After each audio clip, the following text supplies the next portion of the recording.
नमस्कार, स्वागत है आप सभी का। न्यूज 18 मध्य प्रदेश छत्तीसगढ़ देख रहे हैं आप। मैं हूं अपर्णा मौजम। शुरुआत कर रहे हैं भोपाल से आ रही बड़ी खबर के साथ।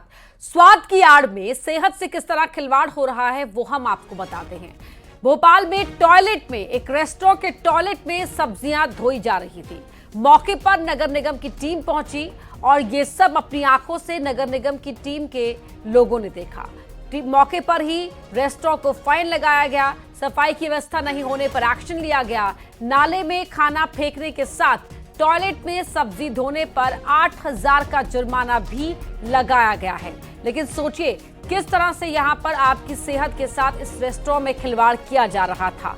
टॉयलेट में सब्जियां यहां पर धोई जा रही थी, उसके बाद उन्हें किचन में पकाया जा रहा था।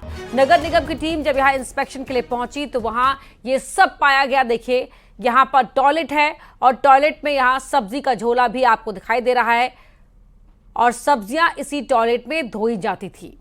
इसी वजह से फाइन लगाया गया है। लेकिन क्या ये फाइन काफी है? किस तरह यहां पर लोगों की सेहत के साथ खिलवाड़ हो रहा था, उसके बाद रेस्टोरेंट पर सख्त एक्शन की मांग की जा रही है। आप देख रहे हैं एक्सक्लूसिव तस्वीरें अपने टीवी स्क्रीन पर। स्वाद की आड़ में सेहत से खिलवाड़। भोपाल से हमारे सहयोगी वासु चौरे लाइव जुड़ रहे हैं। वासु, ये आम दिनों वाला इंस्पेक्शन था या पहले से ही इस रेस्टोरेंट पर कोई शिकायत मिली थी, उसके बाद ही निगम की टीम यहां पहुंची थी? क्या हुआ था, विस्तार से बताएं। निश्चित तौर पर देखिए, लगातार जो चाहे फूड डिपार्टमेंट की टीम हो या फिर नगर निगम का अमला हो, वो स्वच्छता को लेकर, सेग्रीगेशन को लेकर लगातार इस तरीके की जो कार्रवाई है वो करता रहता है। और कई बार इस तरीके की कार्रवाइयों को जो अंजाम दिया जाता है वो पब्लिक की शिकायत पर भी, कंप्लेंट पर भी दिया जाता है। तो कल नगर निगम की टीम पहुंची थी और जो माचना कॉलोनी इलाका है भोपाल का, वहाँ पर ये पूरा जो रेस्टोरेंट है वो संचालित हो रहा था और लगातार शिकायतें मिल रही थी। इसी के चलते ये पूरी जो कार्रवाई है वो की गई। और जब टीम वहाँ पर पहुँची तो शौचालय में, टॉयलेट में, वहाँ पर जो खाना पकाने में या जो फास्ट फूड बनाने में, खासतौर पर चाइनीज़ फास्ट फूड में जो सब्जियों का इस्तेमाल किया जाता है, पत्ता गोभी का जो इस्तेमाल किया जाता है, वो शौचालय में धुलता हुआ पाया गया। और इतना ही नहीं, जो बचा हुआ खाना होता है या फूड वेस्ट होता है उसको रेस्टोरेंट के द्वारा नाली में बहाने का जो काम है, जवाब क्या था रेस्टोरेंट के पास, वासु? जैसी स्थिति नहीं बचती है जब जो आंखों के सामने तस्वीर स्पष्ट हो जाती है कि जो सब्जियां हैं वो बाथरूम में पड़ी हुई हैं, जो खाना है, जो फूड वेस्ट है, फूड मटेरियल है, उसको आप नाली में बहाने का काम कर रहे हैं। जब इस तरीके की बातें होती है, एक तरफ तो आप लोगों के स्वास्थ्य के साथ खिलवाड़ कर रहे हैं, दूसरी तरफ आप स्वच्छता को पतीला लगा रहे हैं, वो भी देश की सबसे स्वच्छ राजधानी में होकर। तो इस तरीके की जो घटना है और यही वजह है कि फाइन भी लगाया गया है और ये इंस्पेक्शन के चलते ही यहाँ पर पकड़े गए ये लोग और सब कुछ सामने आ गया। बहुत शुक्रिया वासु आपका इस पूरी जानकारी के लिए। बढ़ते हैं आगे, बात करते हैं बीजापुर की, जहां पुलिस और नक्सली मुठभेड़ का वीडियो जो है वो सामने आ चुका है, वायरल है। इस वीडियो में गोलियों की आवाज सुनाई दे रही है। मुठभेड़ में 13 नक्सली ढेर हुए हैं। हालांकि न्यूज 18 इस वीडियो की पुष्टि नहीं करता है। ये वीडियो जो वायरल है टीवी स्क्रीन पर आपके है, इसमें आप लगातार दनादन गोलियों की आवाज सुन पा रहे हैं। 13 नक्सली ढेर हुए हैं जिनके शव पुलिस ने ढूंढ निकाले हैं सर्च ऑपरेशन के दौरान। लेकिन इस वीडियो की पुष्टि न्यूज 18 नहीं करता है।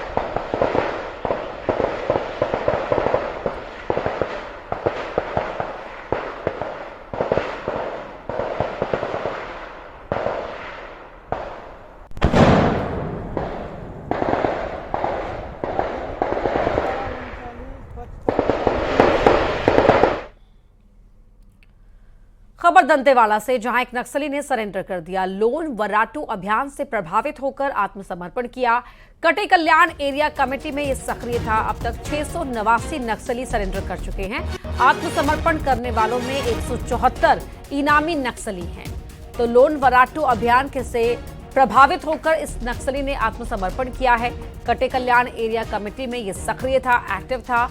और अब तक अगर कुल संख्या की बात की जाए तो 689 नक्सली ऐसे हैं जो आत्मसमर्पण कर चुके हैं। इनमें से 174 इनामी नक्सली हैं, यानी कि जिन पर इनाम अनाउंस किया गया था।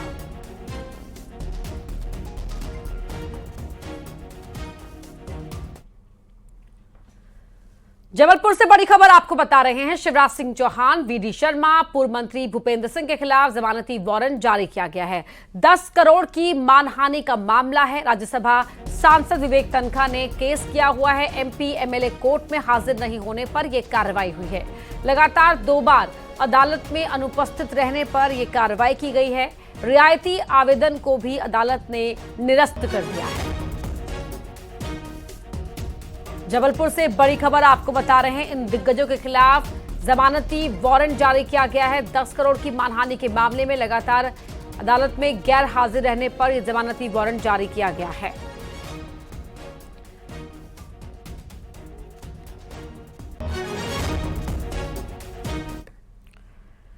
लोकसभा चुनाव को लेकर सिंधिया के कार्यकर्ताओं को सख्त निर्देश दिए गए हैं। कार्यकर्ताओं और समर्थकों को हिदायत देते दिखे सिंधिया। ये वीडियो सोशल मीडिया पर वायरल हो रहा है। वीडियो में सिंधिया ने कहा, सब लोग अपने अपने काम में लगे, अपने अपने क्षेत्र में लगे, माल्यार्पण में न लगे। काम चाहिए मुझे, मुंह दिखाई नहीं। तो काम चाहिए, मुंह दिखाई नहीं।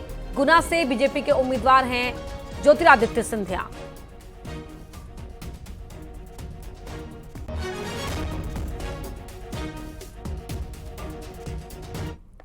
माल्यार्पण में न लगे, अपने अपने क्षेत्र में लगे। काम चाहिए मुझे, मुंह दिखाई नहीं। सब लोग अपने अपने क्षेत्र में लगे या माल्यार्पण में न लगे, अपने अपने क्षेत्र में लगे। काम चाहिए मुझे, मुंह दिखाई नहीं। खबर मुरैना से, जहां कांग्रेस को बड़ा झटका लगा है। लोकसभा चुनाव से पहले कांग्रेस को झटका लगा है। प्रदेश महासचिव सोवरन सिंह गुर्जा और उनके बेटे जौरा ब्लॉक अध्यक्ष मनोज गुर्जा बीजेपी में शामिल हो गए हैं। पिता पुत्र ने हाथ का साथ छोड़ दिया है, कमल को थाम लिया है। नरेंद्र सिंह तोमर ने दिलवाई पिता पुत्र को सदस्यता। 40 सालों से गुर्जा परिवार कांग्रेस पार्टी से जुड़ा हुआ था और 4 दशक के बाद अब गुर्जा परिवार बीजेपी का हो गया।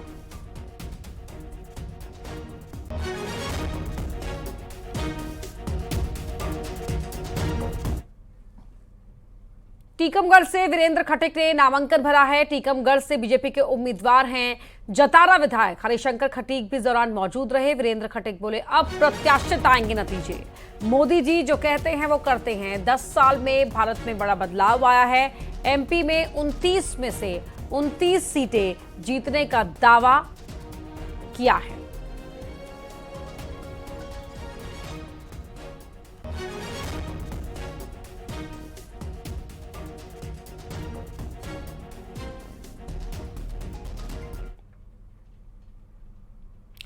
खबर दमोह से, जहां किन्नर अखाड़े की महंत का ऐलान। दमोह लोकसभा सीट से चुनाव लड़ेंगी। महामंडलेश्वर पीठाधीश्वर महंत दुर्गा मौसी कलेक्ट्रेट कार्यालय पहुंचकर नॉमिनेशन फॉर्म लिया। वर्तमान में जनपद सदस्य हैं दुर्गा मौसी और अब लोकसभा सीट से चुनाव लड़ने का ऐलान किया है।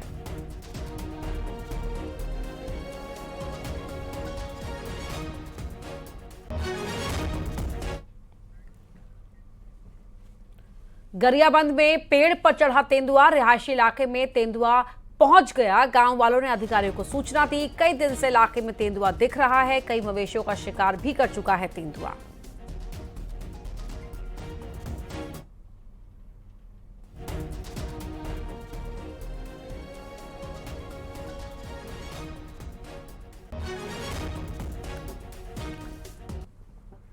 तो शिवपुरी की लड़की के फर्जी किडनैपिंग से जुड़ी बड़ी खबर आपको बता रहे हैं। लड़की और उसके दोस्त को लेकर कोटा पहुंच चुकी है पुलिस। अब कोटा पुलिस दोनों से पूछताछ करेगी। पुलिस की पूछताछ में कई खुलासे हो सकते हैं। दोनों इंदौर में ही रह रहे थे।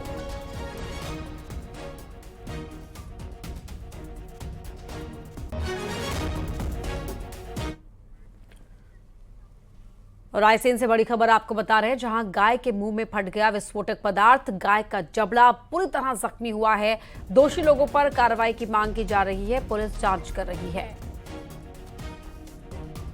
तो गाय के मुंह में विस्फोटक पदार्थ फटने से यह हादसा हुआ।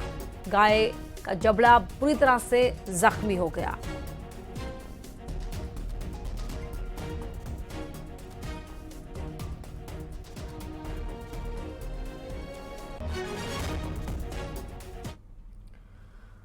अगली खबर जशपुर से, जहां 11वीं की छात्रा ने अपनी जान दे दी। मोबाइल चलाने से मना करने पर छात्रा ने खुदकुशी कर ली। घर में बैठकर छात्रा मोबाइल चला रही थी। मां के टोकने पर फांसी लगाकर अपनी जान दे दी। कोतबा चौकी के पत्रा टोली का यह मामला है।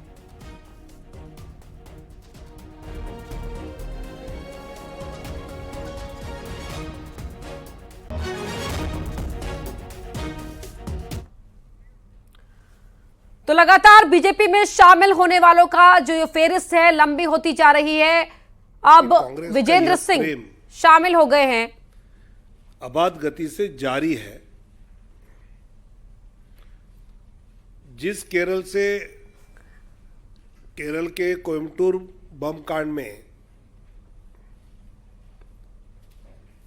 अब्दुल नासिर बदनी की रिहाई के लिए मार्च 2006 में विधानसभा में कांग्रेस और कम्युनिस्ट पार्टी का प्रस्ताव पारित किया था, ये इतिहास का इकलौता उदाहरण है कि ऐसे बम कांड में सम्मिलित किसी को रिहा करने की मांग विधानसभा करती है। ऐसे एसडीपीआई राहुल गांधी के मोहब्बत के दुकान में आती है क्या? एसडीपीआई से साथ रहना ये मोहब्बत की दुकान का प्रोडक्ट है क्या? और जो हालात बदलने वाले हैं, क्या देशद्रोही आतंकवादियों के कब्जे में देश देना या ना हालात बदलना, ये कांग्रेस मानती है का नंबर पहला प्रश्न। दूसरा प्रश्न ये है कि दिल्ली में रामलीला मैदान में तो घमंडिया गठबंधन की रैली तो हुई, सब साथ आए, लेकिन उसी रैली में आए हुए कुछ पार्टी के लोग राहुल गांधी जी के विरोध में सीपीआई के व्यक्ति चुनाव लड़ने वाले हैं, और बंगाल में लोकसभा में कांग्रेस के नेता रहे, उनके विरोध में टीएमसी उम्मीदवार लड़ने वाली है। तो ये गठबंधन है या विगठबंधन है, इस सवाल का जवाब राहुल जी ने देना चाहिए। और तीसरा सवाल मेरा ये है, कांग्रेस के विज्ञापन आने लगे हैं, लेकिन उसमें कांग्रेस के अध्यक्ष जी का फोटो नहीं है। खड़गे जी अगर आपके अध्यक्ष है तो उनका फोटो होना चाहिए, उनका नहीं तो राहुल जी आपका, सोनिया जी का। तो कांग्रेस के थे विजेंद्र सिंह, लेकिन अब बीजेपी में शामिल हो चुके हैं। बढ़ते हैं आगे। अंबिकापुर से अगवा 2 नाबालिग लड़कियों को पुलिस ने ढूंढ निकाला है, साथ ही 2 आरोपियों को गिरफ्तार भी किया है। स्कूल जाते समय लड़कियों को किडनैप किया था। नाराज गांव वालों ने थाने के बाहर प्रदर्शन किया। भारी संख्या में पुलिस बल को तैनात किया गया। रघुनाथपुरी चौकी क्षेत्र का मामला है।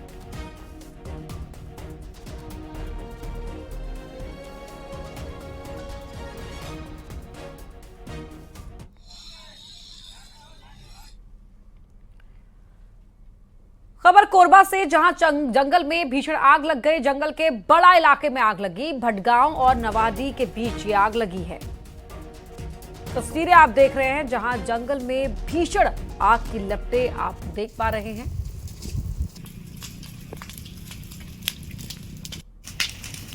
तो पूरा का पूरा जंगल ही यहां आग की लपटों में घिरा हुआ दिखाई दे रहा है। भटगांव और नवादी के बीच यहां आग लगी हुई है।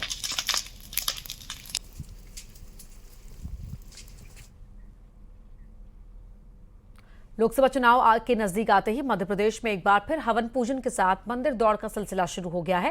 राजगढ़ सीट से कांग्रेस के प्रत्याशी दिग्विजय सिंह ने पदयात्रा शुरू करने से पहले मां बगुलामुखी मंदिर में विशेष पूजन कराया। दिग्विजय सिंह की पूजा पर सियासत गर्मा गई है। बीजेपी ने इसे चुनावी स्वांग करार दिया है, तो वहीं कांग्रेस का कहना है कि धर्म हमारे लिए आस्था का विषय है, राजनीति का नहीं। चुनाव नहीं रहते तो धर्म विरोधी आचरण करेंगे, सनातन पर लगातार घात प्रतिघात करेंगे, रामलला को काल्पनिक बताएंगे, राम मंदिर का विरोध करेंगे, सनातन द्रोहियों के साथ अपना गठबंधन स्थापित करेंगे। लेकिन जैसे ही चुनाव नजदीक आएंगे तो इस प्रकार से धार्मिक स्वांग रचने का प्रयास करेंगे। स्वाभाविक तौर पर मध्य प्रदेश की जनता उनके मूल चरित्र को जानती है। जब भोपाल की जनता, जहां पर जिन लोगों को वह तुष्टीकरण करते हैं उनकी आबादी भी है, उसके बावजूद इतने बड़े मार्जिन से हराया था, तो राजगढ़ की धर्मावलंबी जनता उनको कभी स्वीकार नहीं। आस्था की अपनी अपनी आस्थाएं होती हैं और प्रकट सब करते हैं। दिग्विजय सिंह जी के बारे में आप जानते हैं कि नर्मदा परिक्रमा उन्होंने की है जब तो कोई चुनाव नहीं था। हमेशा नवरात्रि में व्रत रखते हैं, ये आप सभी जानते हैं। एकादशी का वो व्रत करते हैं, हमेशा गोवर्धन पूजा के लिए जाते हैं। तो वो जो व्यक्ति हमेशा पूजा पाठ करता है और अगर चुनाव टाइम कर रहा है तो कौन सी गलत बात होगी। और धर्म आस्था का प्रतीक होता है, धर्म राजनीति नहीं होती है। और वो अपना जो धर्म। अगली खबर सिवनी से, जहां हत्या से सनसनी मच गई। पीट पीट कर युवक की हत्या कर दी गई। बस स्टैंड के पास युवक का शव मिला, शरीर पर चोट के निशान मिले हैं। पुलिस अब आरोपियों की तलाश कर रही है।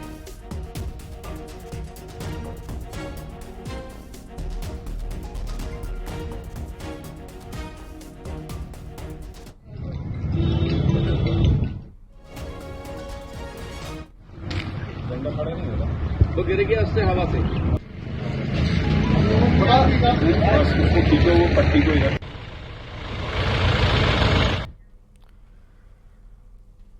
इंदौर से बड़ी खबर आपको बता रहे हैं। बाइक सवार पति, पत्नी और बेटी को ट्रक ने पीछे से टक्कर मार दी। हादसे में मां और बेटी की मौके पर ही मौत हो गई। महिला का पति गंभीर रूप से घायल हुआ है।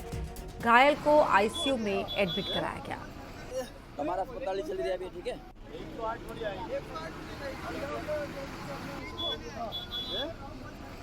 हमारा अस्पताल चल रहा है, ठीक है।